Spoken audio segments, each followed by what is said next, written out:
இந்த வீடியோவில் நம்ம என்ன பார்க்க போறோம்னா, மீனராசிக்காரர்களுக்கு தமிழ் புத்தாண்டு 2026 எத்தகைய ஒரு ஆண்டாக இருக்க போகுதுங்கிறது சயின்டிஃபிக் வேதிக் அஸ்ட்ராலஜி முறையில் அறிவியல் சார்ந்த இந்திய வேத ஜோதிட அடிப்படையிலான ஒரு முறையில் நம்ம பார்க்க போகிறோம். இது மாதிரி பரிகாரங்கள், மூட நம்பிக்கைகள் அதுக்குள்ளெல்லாம் போகாமல் ஒரு ஒரு கிரகமும் ராசிக்கு ஒரு ஒரு இடத்துல இருக்கும் பொழுது, இந்தந்த அமைப்பில் இருக்கும் பொழுது, குறிப்பாக ஆண்டு கிரகங்கள் அமைப்பு இருக்கும் பொழுது எத்தகைய ஒரு பொது தாக்கத்தை, பொது பலனை அந்த ராசிக்கு கொடுக்க போகிறது, 2026 எது மாதிரி ஒரு மாற்றங்களை நம்ம எதிர்பார்க்கலாம் அப்படிங்கிறத மீனராசிக்காரர்களுக்கு தமிழ் புத்தாண்டு ஒரு வருட காலம் ஏப்ரல் 14 2026 ஏப்ரல் 13 2027 வரைக்கும் இருக்கான ஒரு ஆண்டு சித்திரை 1ஆம் தேதியிலிருந்து அடுத்த வரக்கூடிய ஆண்டு முடிவது வரைக்கும் எப்படி ஒரு தாக்கத்தை கொடுக்குது, எது மாதிரி ஒரு பலாபலன்களை மீனராசிக்காரர் கொடுக்க போகுதுங்கிறது துல்லியமா பார்க்க போறோம். இப்ப பாருங்க, மீனராசிக்காரருக்கு ஜென்மசனி நீடித்துக் கொண்டிருக்கிறது. இந்த ஒரு தமிழ் புத்தாண்டு முழுக்க ஜென்மசனி தாக்குதல் இருக்கதான் போகிறது. ராசிக்குள்ளேயே சனி இருக்கிறார். ஜூன் 1ஆம் தேதி குரு பயிற்சி ஆகிறது. தமிழ் புத்தாண்டு பிறந்து ஒரு 1.5 மாசத்துல குரு பெயரிக்கிறது அருமையான விஷயம்.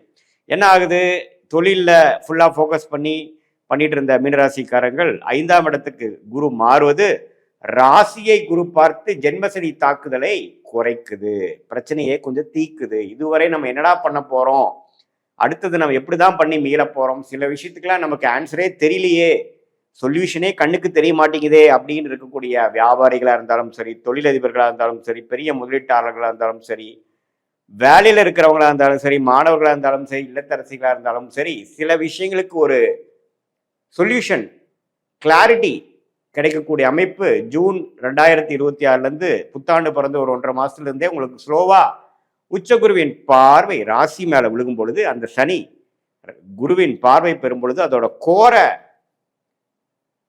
ஒரு அமைப்பு குறைந்து ஓரளவுக்கு நல்ல பலன்களை கொடுக்கக்கூடிய அமைப்பு, மனம் கொஞ்சம் சாந்தப்படக்கூடிய அமைப்பு, சில சொல்யூஷன் கிடைச்சி, சில ஹோப், சில நம்பிக்கை பிறக்கக்கூடிய அமைப்புகள் கட்டாயம் உண்டு. ஸோ அதனால இந்த ஜூன் மாசத்துக்கு அப்புறம் புத்தாண்டு பிறந்து 1.5 மாசத்துல நல்ல அமைப்பை கொடுக்கக்கூடிய ஜென்மசனி தாக்குதலை கட்டுப்படுத்தக்கூடிய ஒரு அமைப்பு இருக்குதுங்கிறது நீங்க தெரிஞ்சுக்கணும். அதுக்கப்புறம் ஒரு 6-7 மாசத்துக்கு அப்புறம் பார்த்தீங்கன்னா ராகு கேதுவுமே 11ஆம் இடத்துக்கு போறாங்க. ராகு 11க்கு போறார், கேது 5க்கு வரார். ஸோ நல்லாவே ஒரு லாபம் பெறக்கூடிய அமைப்பு, புதுசாக நம்ம எதிர்பார்க்காத சில ஆப்பர்ச்சுனிட்டிஸ் வர்றது. அடடா இது பரவாயில்ல, இதை வச்சு நம்ம கொஞ்சம் பிரச்சனையை தீர்த்துக்கலாம். ஃபினான்ஷியல் பிரச்சனையாக இருந்தாலும் சரி, உறவுகளில் பிரச்சனையாக இருந்தாலும் சரி, ஹெல்த் இஷ்யூஸாக இருந்தாலும் சரி, இதெல்லாம் கொஞ்சம் சால்வ் பண்ணிக்கக்கூடிய அமைப்பு பிற்காலத்தில் அடுத்த வரக்கூடிய இந்த வருஷ கடைசியில் உங்களுக்கு வருது. ஸோ எப்படி பார்த்தாலும் நடக்கக்கூடிய இந்த தமிழ் புத்தாண்டு குரு பயிற்சி 1.5 மாசத்திலிருந்து நல்ல மாற்றத்தை மீனராசிக்காரர்களுக்கு கொடுக்கக்கூடிய அமைப்பு உண்டு. ஸோ கடந்த 6-7 மாசமாக ஜென்மசனி தாக்குதல்ல நம்ம கஷ்டப்பட்டு இருக்கக்கூடிய மன இறுக்கத்தோட உச்சத்துக்கு இருக்கக்கூடிய, அதுவும் சந்திரன் சனியோட சேர்ந்தோ, சனிப்பார்வை பெற்றோ, ராகு கேதுகளோட சம்மந்தப்பட்டோ ஒரு இருள் சந்திரனாக இருந்து மீனராசியில பிறந்தவங்களுக்கு இன்னுமே கிளாரிட்டி இல்லாத ஒரு அமைப்பு, மனம் இறுக்கமாக இருக்கக்கூடிய அமைப்பு, வயசு வித்தியாசம் இல்லாமல் எல்லாத்துக்குமே கொஞ்சம் பிரச்சனைகள். இதே ஒரு சிறிய வயதினராக இருந்தால் மனசு நம்ம கண்ட்ரோல் இல்லாமல் போய் தவறான விஷயத்துல போகிறது, இந்த நேரத்துலலாம் போய் கெட்ட பழக்கம் பழகிறது, அது மாதிரி விஷயங்கள்லாம் இளைஞர்கள் கொடுக்கும். ஸோ இளைஞர்கள்லாம் கொஞ்சம் கேர்ஃபுல்லாக இருக்கணும். ஆனால் ஜூனுக்கு அப்புறம் கொஞ்சம் நல்ல புத்தி வரக்கூடிய அமைப்புகள் உண்டு. இது மாதிரி கல்யாணம், திருமணம் எதிர்பார்க்குறவங்க கேர்ஃபுல்லாக பார்க்கணும். நீங்கள் தேர்ந்தெடுக்கக்கூடிய ஸ்பவுஸ் எப்படிங்கிறது பார்க்கணும், அவசரப்பட்டு முடிவு எடுக்கக்கூடாது. அதே மாதிரி வேலை தொழிலில் இருக்கிறவங்க கொஞ்சம் ஜாக்கிரதையாக எல்லாத்தோட டீல் பண்ணி பிரச்சனையை எமோஷ்னலாக அணுகாமல் லாஜிக்கலாக அணுகி அந்தந்த நேரத்தில் அதுக்கு வேணுங்கிற சொல்யூஷனை பெற்றக்கூடிய அமைப்பு இந்த ஜூன் மாதத்துக்கு அப்புறம் வருது.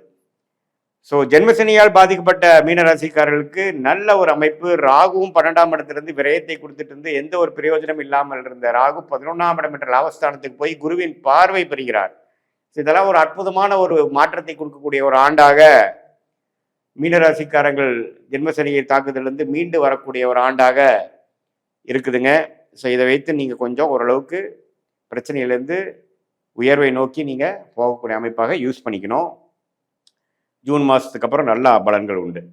ஸோ இது பொதுவான பலனே தவிர உங்களுடைய ஜென்ம ஜாதகத்தில் நீங்கள் பிறந்த தேதி, பிறந்த நேரம், பிறந்த உரை வைத்து வரக்கூடிய திருக்கணித பஞ்சாங்கத்தில் உங்கள் ஜாதகத்தை போட்டு நீங்கள் எந்த லக்னத்தில் பிறந்தீங்க, நீங்கள் மீனராசியில் ரேவதி நட்சத்திரமாக இருந்தாலும் சரி, உத்திரட்டாதி நட்சத்திரமாக இருந்தாலும் சரி, புரட்டாதி நட்சத்திரமாக இருந்தாலும் சரி, நீங்கள் எந்த லக்னத்தில் பிறந்தீங்க, லக்னாதிபதி எப்படி இருக்கிறார், என்ன தசாபுக்திகள் நடந்து கொண்டு இருக்கிறது, நல்ல யோகமான தசைகள் உங்கள் லக்னத்துக்கு போயிட்டு இருக்காங்கிறதெல்லாம் பார்த்து, நல்ல யோகமான தசைகள் போகும்பொழுது நான் சொன்ன பலன்கள் கொஞ்சம் தீய பலன்கள் குறைவாகவும், கொஞ்சம் சுமாரான தசை போகும்பொழுது நம்ம சொன்ன இந்த தீய பலன்கள் கொஞ்சம் அதிகமாகவும் இருக்குமே ஒழிய, மற்றபடி உங்களுடைய ஜாதகத்தை பார்க்கும் பொழுது இன்னுமே துல்லியமான பலன்கள் எடுத்து அடுத்த வரக்கூடிய 3 வருடம், 1 வருடம், 6 மாதம், ஷார்ட் டேர்ம் லாங் டேர்ம்ல எப்படி இருக்கு, எது மாதிரி திசையில் நம்ம வாழ்க்கை திரும்ப போகிறது, எது மாதிரி டெசிஷன் எப்போ எடுக்கலாம், எப்போ மாறலாம், எப்போ வந்து ஒரு இடத்த விட்டு ஒரு இடம் மாறக்கூடிய அமைப்புகள் இருக்கு, வெளிநாடு இப்போ, அரசு உத்தியோகமா, கார்ப்பரேட் லைஃபா, தொழிலா, வேலையா, குடும்பத்தில் உறவுகள், கல்யாணம் எப்போ, குழந்தை பேர் எப்போ எதிர்பார்க்கலாம், எப்போ வந்து நமக்கு சுப விஷயங்கள்லாம் தடைகள் நீங்க போகிறது, எப்போ கடன் அடையும், எப்போ பிரச்சனையிலேருந்து நான் மீண்டு வருவேன், இது மாதிரி பல விஷயங்கள் எந்த ஒரு மூட நம்பிக்கையிலையும் போகாமல், பரிகாரங்கள்லாம் போகாமல் எப்படி இருக்கு கிரகம், எந்த மாதிரி காமிக்குது, எது மாதிரி விஷயங்கள் நம்ம காத்து கிடைக்கிறது, எது மாதிரி திசையில நம்ம எது மாதிரி செய்தால் நம்ம வந்து ஒண்ணுமே நம்ம பலன்களை நம்ம வாழ்க்கை விஷயத்தை ஒண்ணுமே நம்ம மேம்படுத்த முடியும், நம்ம பொட்டன்ஷியல் எப்படி இன்க்ரீஸ் பண்ண முடியுங்கிற அளவுக்கு நம்ம கண்டிப்பா சயின்டிபிக் வேதிக் அஸ்ட்ராலஜி முறையில கண்டிப்பா பார்த்து அதுக்கு வேணுங்கிற தீர்வுகளை தேர்ந்து எந்தெந்த டைம் லைன்ஸ் என்ன, எது மாதிரி யோகமான தொழில், யோகமான படிப்பு, யோகமான வேலை, எந்த துறை நமக்கு நல்லா இருக்கும், எந்த நேரத்தில் மாறலாம், எப்போ வந்து நமக்கு ஓரளவுக்கு எக்ஸஸ் ஆஃப் அமௌண்ட் வந்து உங்களுக்கு கடன் அடையும், எப்போ வந்து குடுக்கல் வாங்கல பிரச்சனை தீரும், எப்போ வம்பு வழக்குகள் தீரும், வழக்குகள் உங்களுக்கு சாதகமாக எப்போ வரும், எப்போ போடலாம், எல்லா விஷயங்களும் பார்த்தீங்கன்னா ஓரளவுக்கு சயின்டிஃபிக் வேதிக் அஸ்ட்ராலஜியில் உங்களோட இண்டிவிஜுவல் சார்ட் எப்படி இருக்குது, 9 கிரகங்கள் 12 கட்டத்தில் 27 நட்சத்திரத்தில் எப்படி படர்ந்து இருக்குது, அதை வைத்து உங்கள் கர்ம பலன் என்ன சொல்லுது அப்படிங்கிறத சயின்டிஃபிக்காக நம்ம பார்த்து அது மூலமாக நம்மளுடைய வாழ்க்கை முடிவுகளையும் திட்டத்தையும் திட்டி அது பிரகாரம் நம்மளுடைய டைம்லைன்ஸ் நம்ம போகும் பொழுது தேவையற்ற பண விரைவு, பண விரயங்கள், டைம் வேஸ்ட், சமய விரயங்கள், இது எல்லாத்தையும் தவிர்த்து நம்ம பிராப்தம் என்ன, நம்மளோட ஜாதகம் என்ன சொல்லுது, எந்த கிரகம் நல்லா இருக்கு, எந்த நேரத்தில் நம்ம பொறுமையா இருக்கணும், எந்த நேரத்தில் வேகமாக செயல்படணும், எந்த நேரத்தில் ரிஸ்க் எடுக்கணும், எந்த நேரத்தில் மாறுவது நல்லது, மாறினா இந்த நேரத்தில் நல்லா இருக்குமா, எதை நோக்கி நம்ம போகலாம், நமக்கு அடுத்து வரக்கூடிய லாங் டேர்ம் பிளான் எப்படி இருக்கு, நம்ம நினைக்கிற மாதிரி வாழ்க்கை அமையிற மாதிரி இருக்கா, அல்லது நம்ம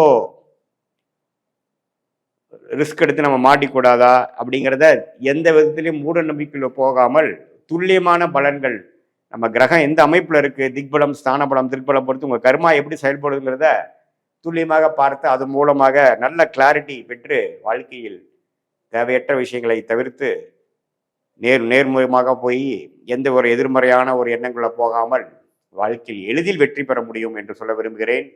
மீண்டும் மற்றொரு காணொலியில் சந்திப்போம். நன்றி, வணக்கம்.